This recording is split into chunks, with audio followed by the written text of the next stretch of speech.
ante los temores y las incertidumbres de la vida, Dios nos ofrece esperanza. ¿Qué tal, amigos y amigas? Bienvenidos sean todos a este su programa Encontrando Esperanza, aquí por 3ABN. Estamos contentos de que estés en nuestra sintonía. Este es el momento, Julia, amigos que nos sintonizan, para que usted marque a otros y dígales que va a comenzar ya este programa, porque el programa de hoy es muy interesante. ¿No es así? Sumamente interesante. Los 4 jinetes del Apocalipsis. Parece un tema difícil, Josías. ¿Qué te parece? Pero ¿sabes qué? ¿Lo podremos entender? Yo creo que sí, porque tenemos al pastor Canales con nosotros, quien pronto nos va a decir de qué se trata esto de los 4 jinetes del Apocalipsis. ¿Te imaginas eso? Hombres montados a caballos. ¿De qué se tratará? No te lo pierdas. Llama a otros también para que sintonicen este programa. Y qué contentos estamos de que esta iglesia hermosa donde nos encontramos en Salim, en Fort Worth, Texas, esté con nosotros, pero también la iglesia de Fort Worth West. También nos están acompañando nuestros hermanos y amigos de la iglesia del pastor Sebastián López. Estamos contentos de que estén todos aquí reunidos con nosotros. Así que vamos a comenzar con el programa de hoy. Bueno, pero para comenzar este programa vamos a invocar el nombre de nuestro Dios, vamos a pedir la presencia del Santo Espíritu y le vamos a pedir a nuestra hermana aquí de la iglesia de Fort Worth, Salim, Linda Ferreira. Ella va a orar. Adelante, Linda, ella ha estado con nosotros durante toda la campaña, estamos contentos de que estés aquí. Gracias. Inclinemos nuestros rostros para orar. Padre Santo que estás en el cielo, agradecemos, Señor, la oportunidad que nos das de estar aquí nuevamente en tu casa de oración. Gracias porque nos has traído, Señor, y gracias porque tienes un mensaje preparado para cada uno de nosotros. Usa al pastor, habla por medio de él, enternece nuestros corazones, Señor, para estar prestos a tu palabra, y bendice de una manera muy especial a nuestros amigos que están aquí también. Gracias por toda tu bondad y por todo tu amor. En el nombre de Jesús. Amén. Amén. Muchas gracias, Linda, por haber estado con nosotros. Y orar, estar en la presencia de Dios es lo más importante que nosotros podemos hacer. Así es, y también tenemos más sorpresa.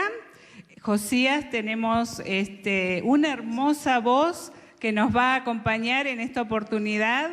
Él es Vladimir Fernández y tiene el tema Te cansaste, de su propia producción. Adelante, Vladimir, Dios te bendiga. Gracias por estar con nosotros en este tu programa Encontrando Esperanza.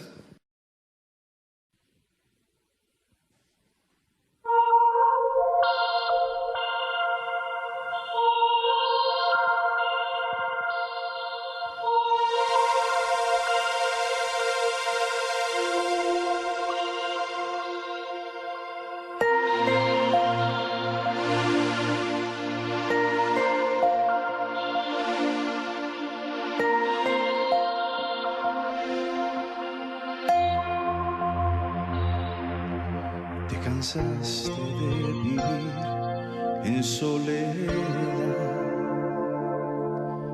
te cansaste de rumor y falsedad, te cansaste de que viera tanto en ti, te cansaste y te alejaste del redil. Ya no mires más al que te quiere más, solo mira al que por ti su vida dio. Solo a él mereces dar gloria y honor. Solo Cristo no te falla en el dolor. Ya no busques más excusas con valor. Ya no quieras encubrir tu desamor. Solo Cristo es quien te va a llenar. Mira a Cristo, solo a Cristo.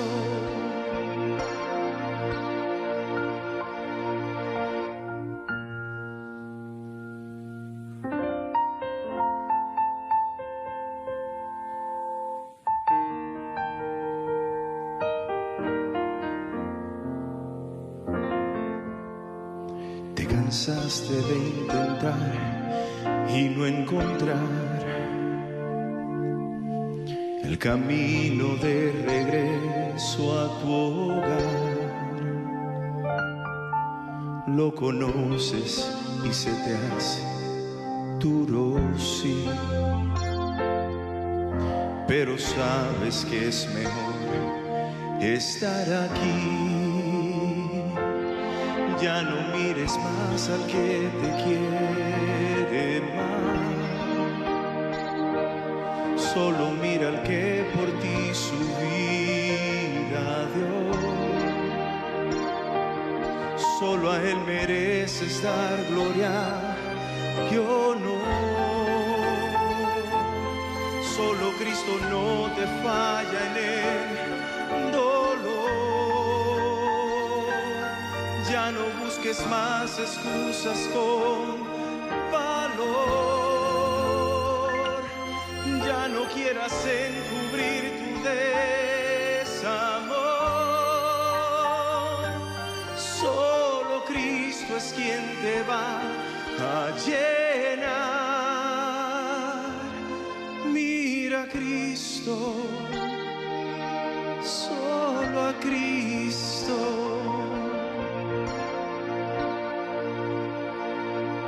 Mira a Cristo.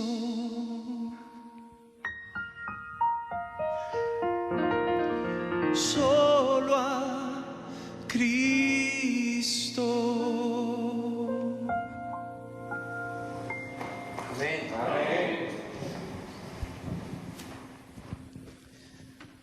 Apreciados hermanos, amigos, quiero aprovechar este momento para enviar un saludo muy especial a aquellos que nos están sintonizando por 3 ABN Latino. Sean bienvenidos a esta programación, a esta serie titulada Encontrando Esperanza. Pero también quiero aprovechar para saludar a todos nuestros amigos y hermanos que han venido a darse cita aquí con nosotros en Fort Worth, Texas. Sean bienvenidos a esta serie, y el mensaje que tenemos para esta ocasión se titula Los 4 jinetes del Apocalipsis. Si yo estuviese desarrollando una serie sobre el libro de Apocalipsis, que de paso esta serie Encontrando Esperanza no es una serie basada solo en el libro de Apocalipsis, es una serie doctrinal que hemos estado desarrollando. Pero si yo estuviese predicando solo del libro de Apocalipsis, les mostraría en detalle cómo el mensaje de los 4 jinetes del Apocalipsis, este mensaje es parte de los 7 sellos que se mencionan allí en el libro de Apocalipsis.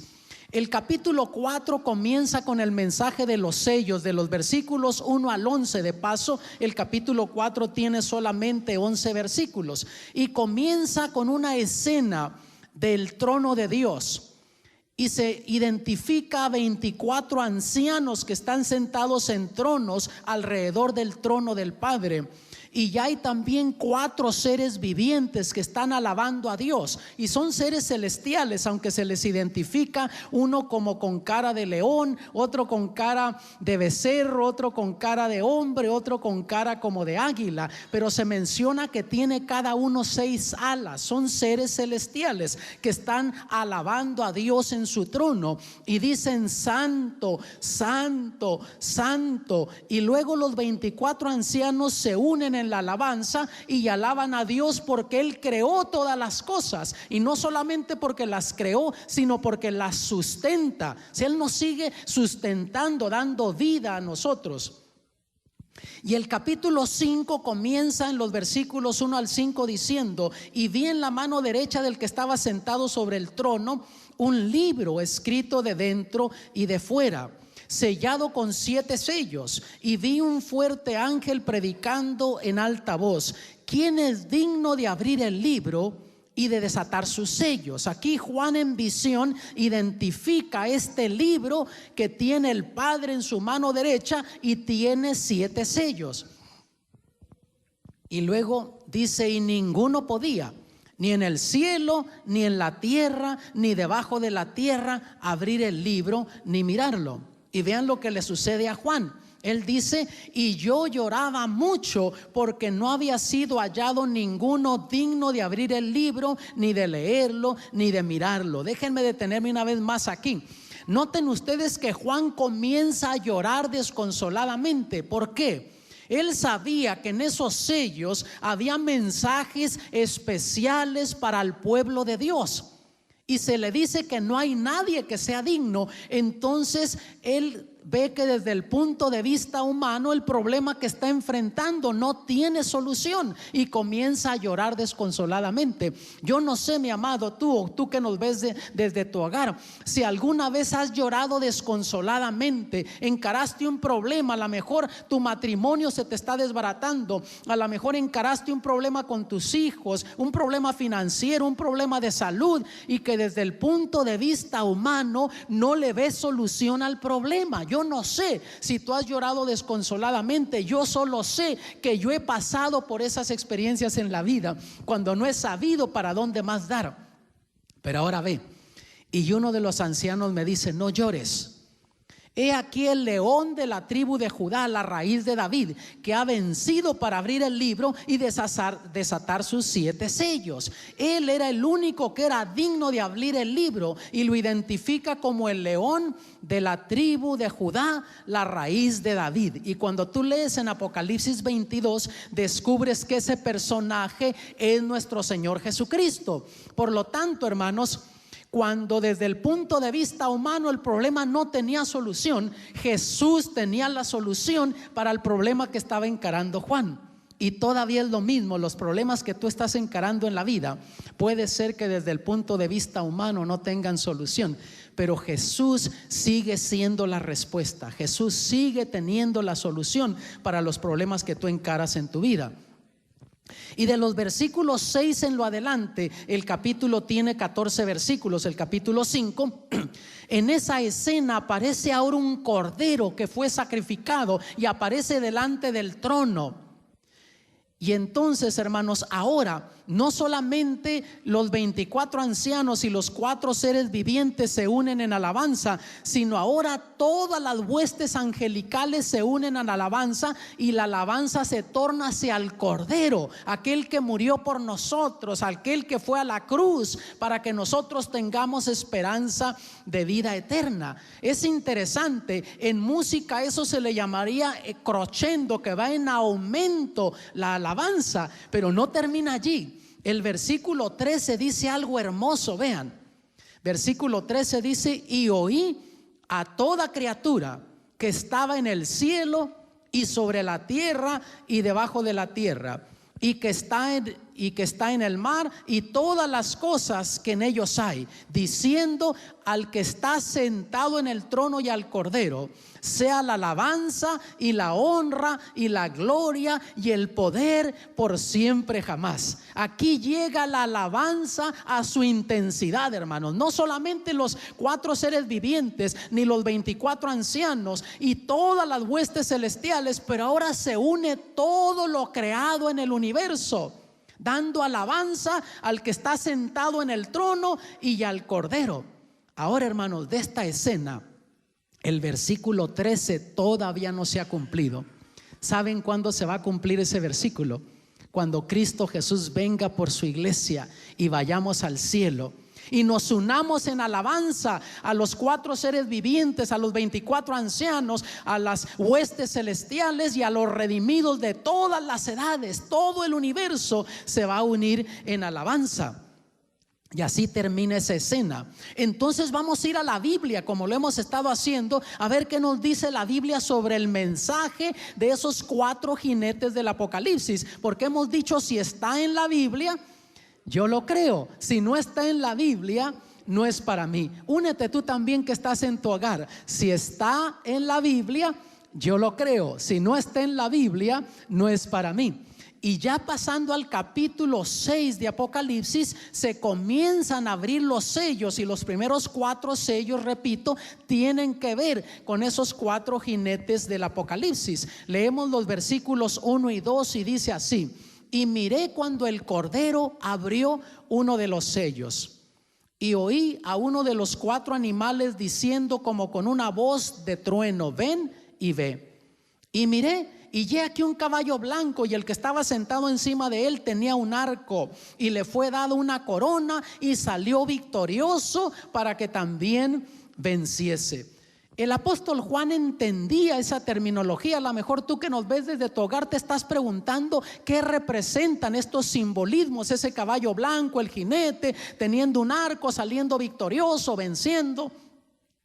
Juan entendía esa terminología porque era común en el primer siglo que un general romano, después de una grande victoria, venía triunfante de regreso a su casa, a su ciudad, y entraba montado en un caballo blanco, y detrás de él venía su ejército acompañándolo. Y al venir en un caballo blanco, él montado, era símbolo, señal de victoria. Y aquí en los sellos, hermanos, vamos a descubrir que Dios nos está presentando la progresión de la historia de la iglesia cristiana, comenzando desde el primer siglo, cuando se estableció la iglesia, el avance del cristianismo desde que se estableció la iglesia y avanzando en los siglos. Quiere decir, hermanos, que se abre el primer sello y la iglesia viviría una fe vencedora, una fe victoriosa. Y efectivamente así sucedió. Cuando tú lees en el libro de Hechos capítulo 2,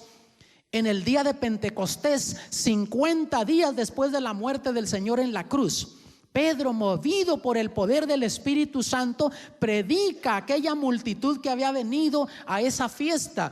Y muchos de ellos 50 días atrás habían estado gritando ante Pilato: crucifícalo, que su sangre caiga sobre nosotros y sobre nuestros hijos. Y cuando Pedro les dice que ese Jesús era el Hijo de Dios y que ellos lo habían crucificado, fueron movidos, compungidos de corazón, se arrepintieron y dijeron: ¿qué hacemos? ¿Cómo resolvemos nuestro problema?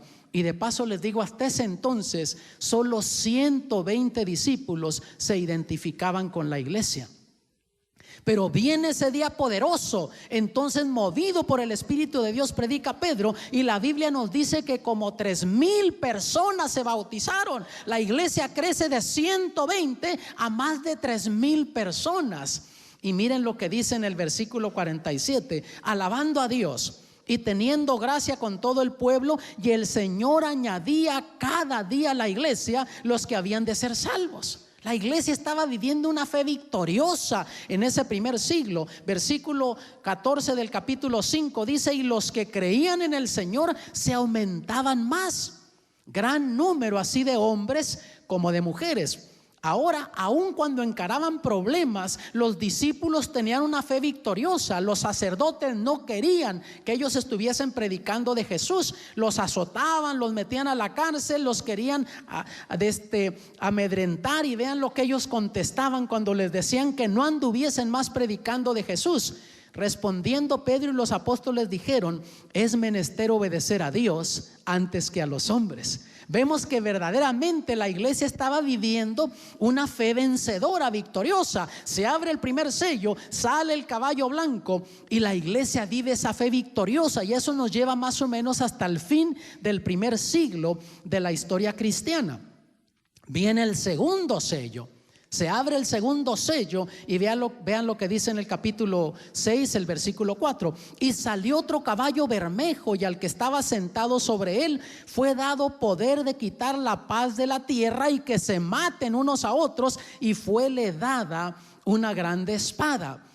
Hermanos, ahora aquí la iglesia viviría una fe teñida en sangre. Cuando en el primer sello está viviendo una fe victoriosa, ahora viviría una fe teñida en sangre, y la historia confirma lo que Dios profetizó. Terminando el primer siglo, aparecen emperadores romanos como Domiciano, Diocleciano, Decio, Nerón, que prohibieron el cristianismo en el imperio romano, porque creció tanto el cristianismo. Un escritor de ese tiempo dijo que los cristianos estaban por todos lados, en las plazas, en los negocios, aún en la casa de César, del emperador. Había empleados, ya hay casos históricos donde aún familiares de emperadores se convirtieron al cristianismo. y prohíben el cristianismo y comienzan a perseguir a los cristianos. No se permite la religión cristiana y se hacen tremendas persecuciones en contra de los cristianos. Incluso hay un caso en la historia de cuando Nerón mandó incendiar un campo que él tenía y se les salió de control el fuego a los que fueron a quemarlo y se incendió una grande cantidad de la ciudad de Roma, una parte grandísima. Entonces él culpó a los cristianos, dijo que los cristianos habían prendido fuego a Roma. Usó eso como excusa para perseguir más acérrimamente a los cristianos y comenzaron a llevarlos a las hogueras, los quemaban públicamente, echarlos a las fieras. Y ya hay un caso de un cristiano llamado Marciano, que cuando fue llevado ante César, y de paso es una poesía muy interesante, yo nada más les voy a leer una partecita. Cuando fue presentado ante César, dijo: César, miente quien afirma que a Roma he sido yo quien prendió fuego.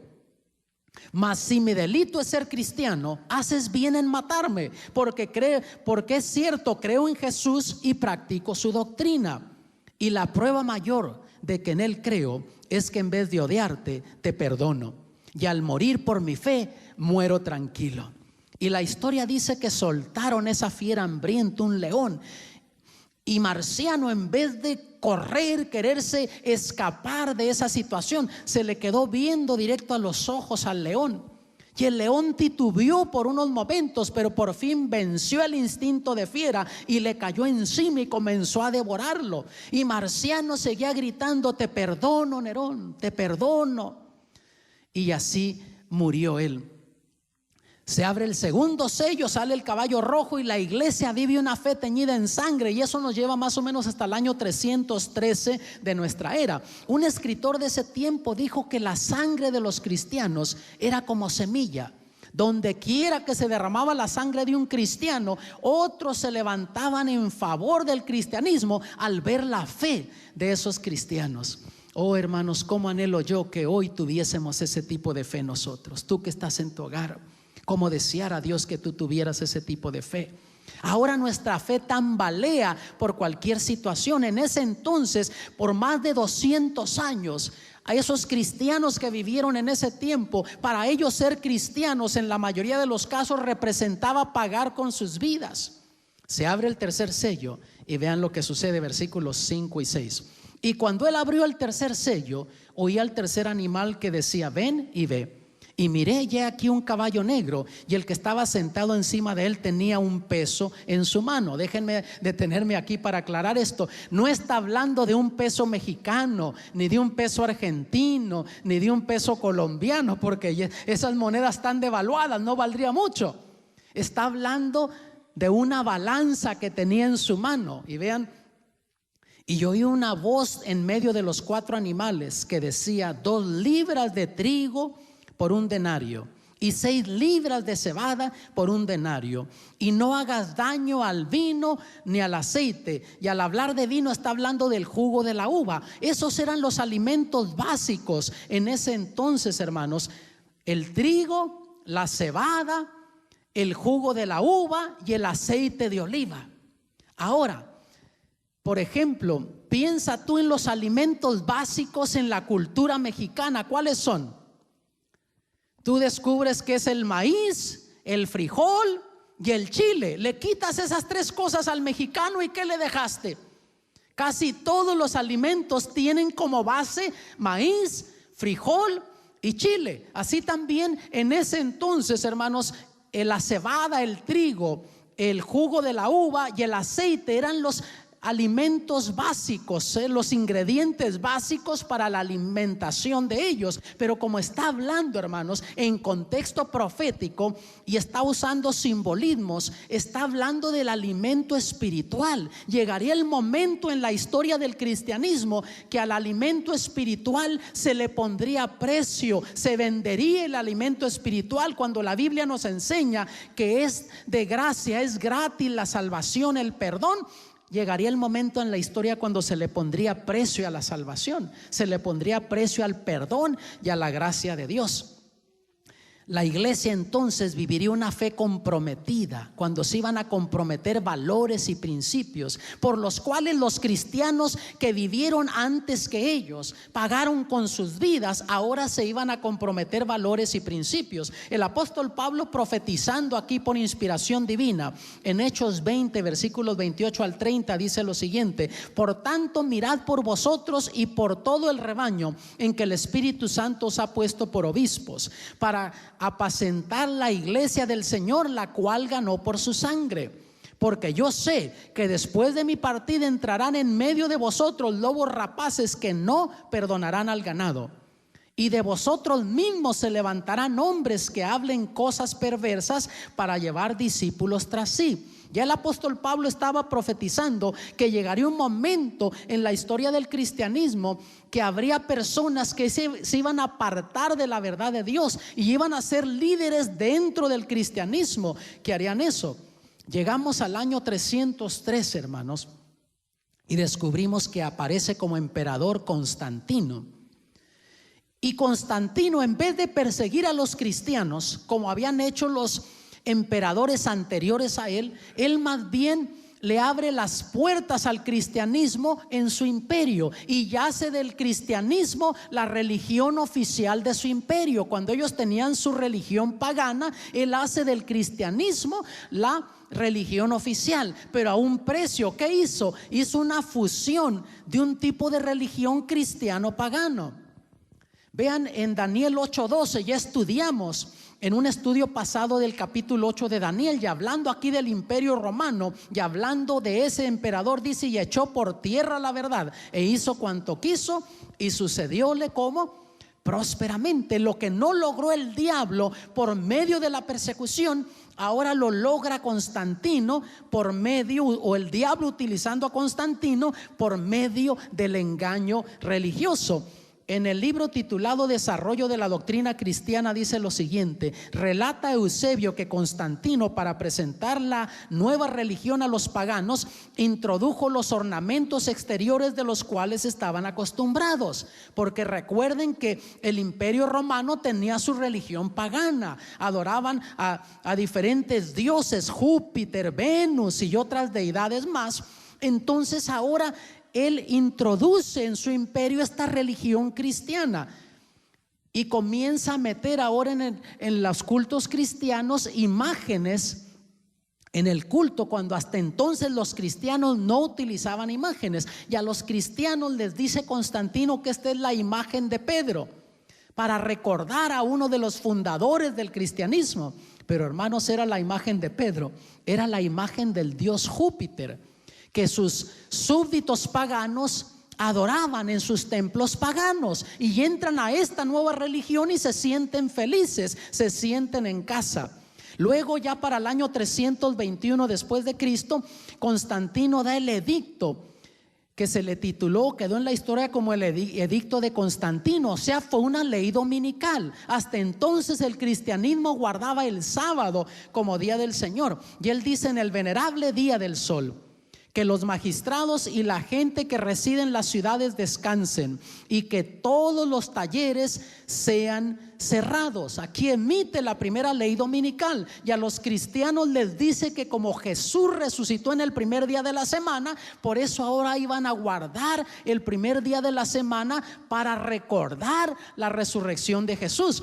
Pero noten que aquí Constantino dice el venerable día del sol. ¿Por qué razón? Las culturas paganas, como la cultura romana, adoraban al dios sol en el primer día de la semana, lo que entendemos ahora como domingo. En español no nos dice mucho la palabra domingo, pero en inglés, por ejemplo, Sunday. ¿Qué quiere decir Sunday? Día del sol.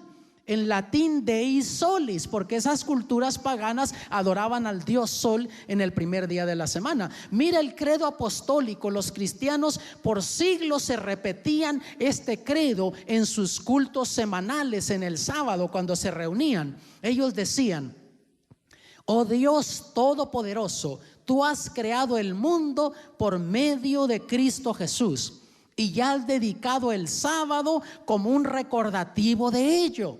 Y descubrimos cuando estudiamos los 10 mandamientos que el cuarto mandamiento tiene que ver con la observancia del sábado. Dios comienza diciendo: acordarte has del día del reposo para santificarlo. Tú que nos ves desde tu hogar, no sé si tú sintonizaste eso, pero si no, léete ahí en el libro de Éxodos capítulo 20 versículos 8 al 11. Y que así comienza el mandamiento: acuérdate.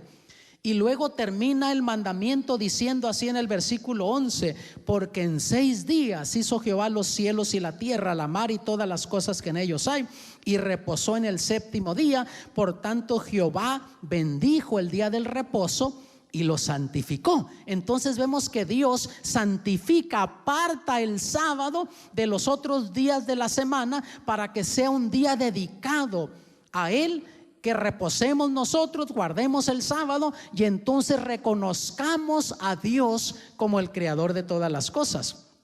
Pero durante esta época de transición, en el tiempo de Constantino, el día del sol pagano reemplazó el sábado bíblico.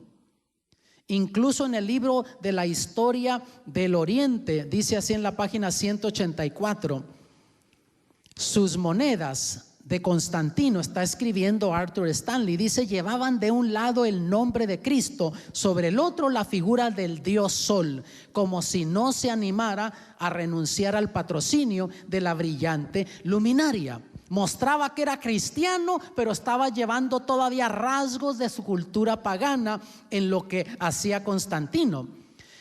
En un libro titulado Siglos de Cristianismo, una historia concisa, en la página 58 dice: los nuevos cristianos eran, en lo que a sus pensamientos y costumbres se refiere, los mismos paganos de siempre.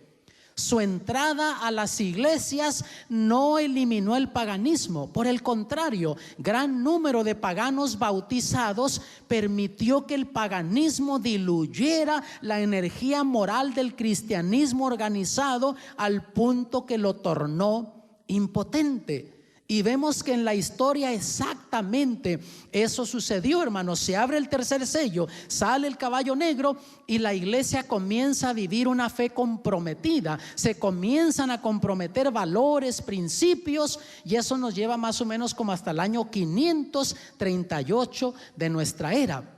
Pero entonces se abre el cuarto sello y vean lo que sucede, versículos 7 y 8. Y cuando él abrió el cuarto sello, oí la voz del cuarto animal que decía: ven y ve. Y miré, y he aquí un caballo amarillo, y el que estaba sentado sobre él tenía por nombre Muerte, y el infierno le seguía. Y déjenme detenerme aquí. La palabra infierno aquí en griego, en Apocalipsis, se refiere a la tumba. La tumba lo seguía, dice: y le fue dada potestad sobre la cuarta parte de la tierra para matar con espada, con hambre, con mortandad y con las bestias de la tierra. Se abre el cuarto sello y ahora el cristianismo viviría una fe muerta. ¿Qué sucedió? Ya para el año 538 de nuestra era, vean, el libro de historia de la iglesia cristiana registra lo siguiente: Vigilio ascendió la silla papal en el año 538 bajo la protección militar de Belisario. Belisario era el general romano que controlaba el territorio de Italia. Para entonces ya se había dividido el imperio romano en los países, ¿no?, europeos, lo que entendemos como Europa, las naciones europeas. Y Belisario controlaba el territorio de Italia. Y cuando Vigilio entra como papa en Roma, él le da todo el apoyo y el poder político, y de ahí viene lo que en la historia se le llamó la unión de la iglesia y el Estado, y eso sucede en el año 538. Ya Roma no solamente dictaba en los asuntos religiosos, sino también en los asuntos políticos, y comenzó a perseguir a pueblos, naciones, líderes religiosos que no se ajustaban a las doctrinas y también a las tradiciones de Roma. Hubo pasos paulatinos, cambios, entran tradiciones en la iglesia, entran las penitencias como el medio para alcanzar la salvación, entran las indulgencias donde la gente pagaba dinero a la iglesia para recibir el perdón de Dios, entran las imágenes como nunca antes en la iglesia, la jerarquía de la iglesia, las dogmas humanas, y fue habiendo cambios al pasar las décadas y siglos. Al punto, hermanos, que al abrirse el cuarto sello y desarrollarse ese proceso del cuarto sello, se vive una fe muerta. Y eso nos llevó más o menos hasta el año 1798 de nuestra era, un periodo de 1260 años. Y sabes que este periodo de 1260 años se menciona en varios lugares, tanto en el libro de Daniel como en el libro de Apocalipsis, en esos libros proféticos, con diferentes terminologías, pero habla de ese periodo de 1260 años. Y cada vez que se menciona ese periodo de tiempo, se menciona en conexión con el surgimiento de Roma papal como poder político religioso.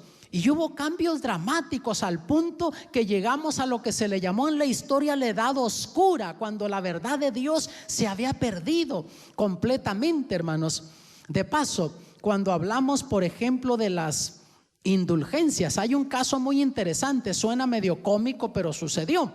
Fue también el asunto de venta de indulgencias. La gente pagaba y había vendedores de indulgencias que daban un certificado donde decía que Dios les había perdonado, y resultó tanto eso en una forma que trajo ganancia, que entonces comenzaron a vender indulgencias por adelantado. Y se cuenta una historia de un vendedor de indulgencias que comenzó a salir por villas, plazas, pueblos, y venía de regreso ya a Roma y paró en cierta aldea. Y comenzaron a anunciar que ahí estaba el vendedor de indulgencias, y la gente comenzó a salir y comenzó a comprar indulgencias. Y un hombre se acerca y le dice: mira, yo quiero una indulgencia para robar. ¿Cómo no? Te la vendo, te cuesta tanto.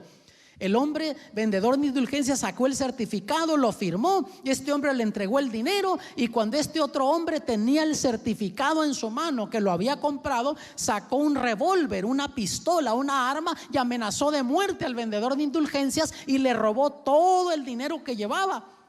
Pero este hombre pensaba que Dios ya lo había perdonado. La gente llegó a creer eso, hermanos, porque se había perdido la verdad de Dios. Ya para ese entonces se prohibía que la gente tuviera la Biblia en sus hogares. La gente escuchaba solamente tradiciones y enseñanzas de hombres. La pregunta es: ¿sería pisoteada la verdad de Dios para siempre, hermanos?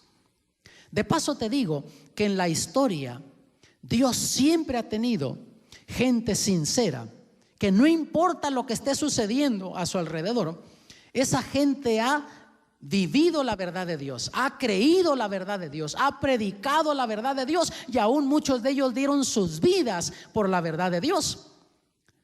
Sería entonces que la luz de la verdad de Dios penetraría la oscuridad. Ya habíamos llegado a la edad oscura en la historia. Mira lo que dice en Judas capítulo 1 versículo 3: amados, por la gran solicitud que tenía de escribiros de la común salud, me ha sido necesario escribiros amonestándoos que contendáis eficazmente por la fe que ha sido una vez dada a los santos. Y en la historia hubo cristianos, hermanos, que pasara lo que pasara, se mantuvieron firmes, obedeciendo, siguiendo la verdad de Dios. Llegamos a los años 1400 y ahí es lo que se le llamó la edad oscura. Hasta ahí se estaba viviendo una etapa oscura cuando llegaba al conocimiento bíblico. Pero hermanos, Dios comenzó a levantar reformadores en la historia. Aparecen, por ejemplo, los valdenses, creyentes de la Biblia. Ellos huyeron a las montañas del norte de Italia, del sur de Francia y también al lado de Suiza, al oeste de Suiza. Y ahí en las montañas ellos se establecieron, hicieron sus villas, sus lugares para vivir. Y ahí escondidos ellos enseñaban a sus hijos de la Biblia, de la palabra de Dios. Les enseñaban artesanías. Incluso la Biblia, hermanos, la copiaban a mano. Ahora es museo, tú puedes ir ahí y encuentras esos lugares como testimonio de esos cristianos que vivieron y preservaron la verdad de Dios. No tenían las imprentas que ahora tenemos. A mano copiaban porciones de la Biblia y mandaban a sus hijos a las ciudades, a los pueblos, a vender las artesanías. Y conforme ganaban la confianza de la gente, comenzaban a compartir esos escritos de la Biblia que ellos habían hecho a mano. Y así surgió el movimiento valdense, que ellos eran creyentes de la palabra de Dios, de la Biblia. Luego, hermanos, aparece otra luz en la ciudad de Praga. Dios levanta otra luz, que fue Juan Hus, predicando la obediencia, porque él notaba que la gente tenía obediencia ciega a los líderes religiosos. Si un líder religioso le decía ve y mata, ellos lo hacían y creían que al hacerlo en nombre de Dios estaban ellos honrando a Dios. Notas, pero entonces Juan Hus comenzó a predicar la obediencia a Dios, que nuestra lealtad debe de estar a Dios y a lo que dice la Biblia y no a los hombres. Y hermanos, Juan Hus fue llevado a la hoguera en el año 1415, el 6 de julio. Yo he estado ahí en la ciudad de Praga y ahora hay un monumento allí a Juan Hus, recordando lo que ese hombre hizo y cómo dio su vida. Después aparece otra luz en la historia, Martín Lutero, predicando la gracia. Él vivió en el país de Alemania y después él, estando en Alemania, fue a Wittenberg. Y déjenme decirles un poquito, no tengo mucho tiempo para darles mucha historia de Martín Lutero, pero Martín Lutero, hermanos, él nunca planeó ser lo que llegó a ser. No era un hombre muy religioso. Él iba a estudiar abogacía. Su padre quería que estudiara eso, pero la historia cuenta que cierto día, viajando por el campo, se vino una tremenda tormenta, caían rayos a su alrededor, desgajaban árboles y él pensó que no iba a sobrevivir y cayó de rodillas ahí en esa lluvia, pidiéndole a Dios que le preservara la vida, y dijo: Señor, si me preservas la vida, yo te voy a dedicar mi vida a tu servicio. Y milagrosamente sobrevivió. Y en ese entonces, como la gente creía que dedicaba su vida de servicio a Dios, haciéndose monje, entonces se fue a un monasterio allí en Wittenberg. Yo lo he visitado. Y entonces llega a ser él sacerdote de la iglesia en Wittenberg.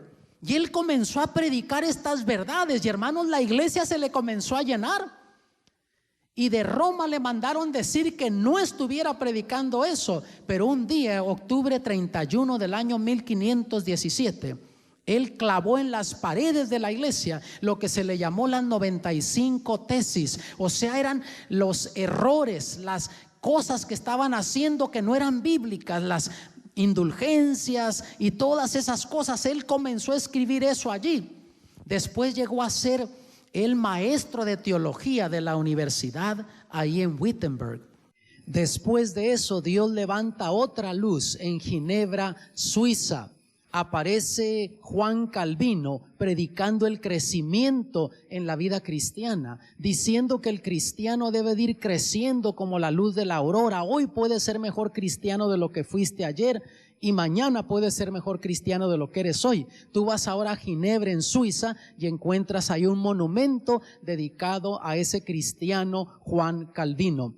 Después aparece Anabatistas predicando el bautismo por inmersión. Y de paso te digo que comenzando ahora Lutero, por ejemplo, que ya mencionamos, de ahí surge la iglesia luterana. Con Juan Calvino aparece la iglesia presbiteriana en la historia. Y después aparece Anabatistas predicando el bautismo por inmersión.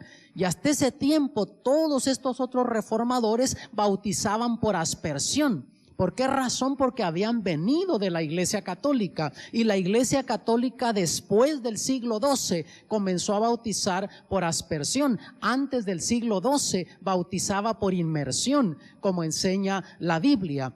Y Anabautistas comienza a predicar basado en Mateo 28, 19 y 20. Por tanto, id y doctrinad a todos los gentiles, bautizándolos en el nombre del Padre y del Hijo y del Espíritu Santo, enseñándoles que guarden todas las cosas que os he mandado, y aquí yo estoy con vosotros todos los días hasta el fin del mundo. Amén. Entonces enseñan el bautismo como lo enseña la Biblia, que es por inmersión, que es sepultar, poner debajo, que es lo que quiere decir la palabra bautismo.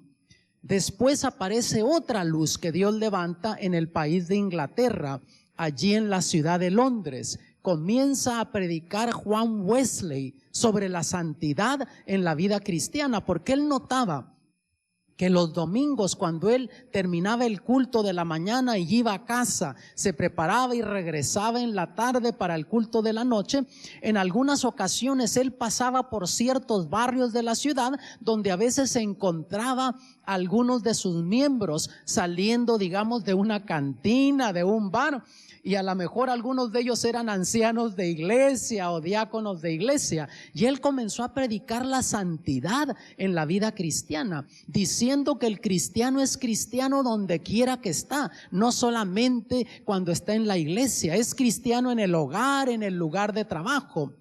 Y yo creo, hermano, amigo que nos escuchas, que tú estás de acuerdo en eso, que el cristiano debe de ser cristiano donde quiera que se encuentra, no solamente cuando está en la iglesia. Después aparece otra luz, y de paso te digo, ya terminando los años 1700, acercándonos a los 1800, comienza un grande movimiento alrededor del mundo, y fue un movimiento sincronizado, no organizado porque no se conocían, pero sincronizado. Comenzaron a predicar la venida de Cristo. Y sabes una cosa, en otro estudio futuro vamos a entrar en detalle y te voy a hablar de algunos de esos reformadores que comenzaron a predicar alrededor del mundo el mensaje de la venida de Cristo. En esta ocasión simplemente te quiero mencionar en Norteamérica. Comienza a predicar ahí en Norteamérica, en el área noreste, Guillermo Miller. ¿Quién era Guillermo Miller? Era un pastor laico bautista que comenzó a predicar la segunda venida de nuestro Señor Jesucristo y las profecías de Daniel y Apocalipsis. Y de paso, estos milleritas venían de diferentes denominaciones y se reúnen y comienzan a predicar estas verdades.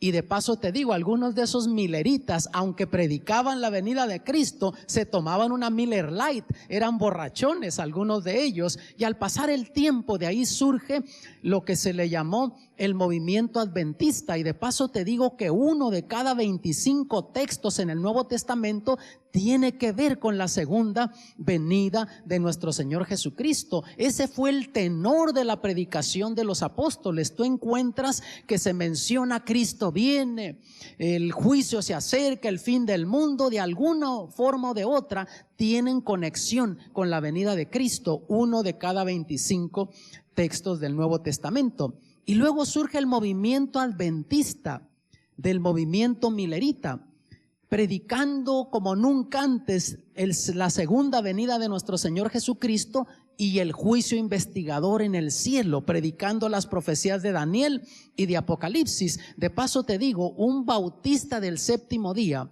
le enseñó con la Biblia a uno de esos líderes llamado José Bates que el sábado era el día del Señor, no el domingo, porque estos milleritas guardaban el domingo como el resto de los cristianos porque venían de esas iglesias, y cuando descubren que esa es una verdad bíblica, adoptan el sábado como doctrina y como día de descanso. También, por ejemplo, la muerte. Ellos creían como el resto de la gente que el alma anda vagando, y cuando descubren en la Biblia que los muertos están muertos, y el Señor Jesús habló de la muerte como un sueño, que los que están durmiendo en la tumba esperando la mañana de la resurrección, de ahí adoptaron esa doctrina. Y luego también ellos descubren que el cuerpo es templo del Espíritu Santo y comienzan a predicar una doctrina sobre salud, porque de paso te digo, esos milleritas decían como mucha gente: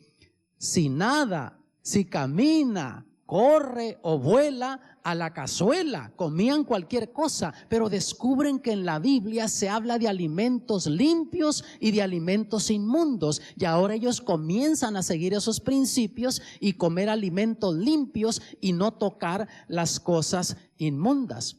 Ahora hay personas que me han preguntado, pastor, ¿pero qué de todos estos grandes reformadores no predicaron la verdad de Dios? Sí, ellos predicaron la verdad de Dios hasta la luz que recibieron. Pero poco a poco vemos que fue progresiva la verdad de Dios, como Dios fue presentándola en la historia. Pero cada uno de estos reformadores, comenzando con los valdenses, después con Juan Hus, con Martín Lutero, con Calvino, con Ana Batistas, con Juan Wesley, con Guillermo Miller y por fin el movimiento adventista. Fueron ellos predicando la luz conforme la recibieron y Dios los dirigió. Algunos de ellos posiblemente no estaban preparados para predicar estas verdades que Dios después les presentó a otros reformadores en la historia, pero cada uno de ellos predicó la verdad hasta la luz que recibió. Y yo, hermanos, me considero valdense. ¿Sabían ustedes eso? Porque yo creo en la palabra de Dios y no en tradiciones de hombres. Yo me considero jusita porque creo en la obediencia a Dios y no a los hombres. Yo me considero luterano, ¿sabían ustedes eso? Porque yo creo en la gracia de Dios, que soy salvo por gracia. Yo me considero presbiteriano porque yo creo en el crecimiento en la vida cristiana, que debemos de ir creciendo como la luz de la aurora. Hoy puedo ser mejor cristiano de lo que fui ayer. Mañana, con la ayuda de Dios, puedo ser mejor cristiano de lo que soy hoy y ir creciendo espiritualmente. Me considero también bautista o presbiteriano porque creo en el crecimiento en la vida cristiana. Me considero bautista porque creo en el bautismo por inmersión. Me considero metodista porque creo en la santidad en la vida cristiana, que el cristiano es cristiano donde quiera que está y vive la vida cristiana donde quiera que está. Yo me considero millerita, hermanos, porque creo en la segunda venida de Cristo, aunque no me tomo la Miller Lite como ellos hacían, pero me considero millerita. Y me considero adventista. Y de paso hay gente que me ha dicho, pastor, ¿y con qué se come eso? ¿Qué es adventista? La palabra adventista viene de advenimiento, de la venida de Cristo. Entonces yo me considero adventista porque creo que Cristo viene pronto. Y me considero adventista del séptimo día porque creo que el séptimo día sigue siendo el día del Señor, el sábado. Y si tú crees que Cristo viene pronto, tú también que estás en tu hogar, tú eres un adventista. Y si crees que el sábado sigue siendo el día del Señor, tú eres un adventista del séptimo día. ¿Notas? Ahora, mis amados, Jesús, hablando ahí en Mateo 15:9, dijo: mas en vano me honran, enseñando doctrinas y mandamientos de hombres. ¿Por qué digo esto? Porque hay cristianos sinceros que me han dicho, pastor, es cierto, eso dice la Biblia, pero es que estas han sido las tradiciones de mis abuelos. Así me enseñaron mis abuelos, así me enseñaron mis padres. Y les cuesta desligarse de eso y seguir la verdad de Dios.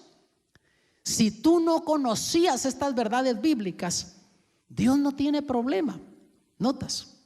Nuestros abuelos, por ejemplo, que siguieron tradiciones que ni conocieron de la Biblia, en su sinceridad Dios les dará la vida eterna.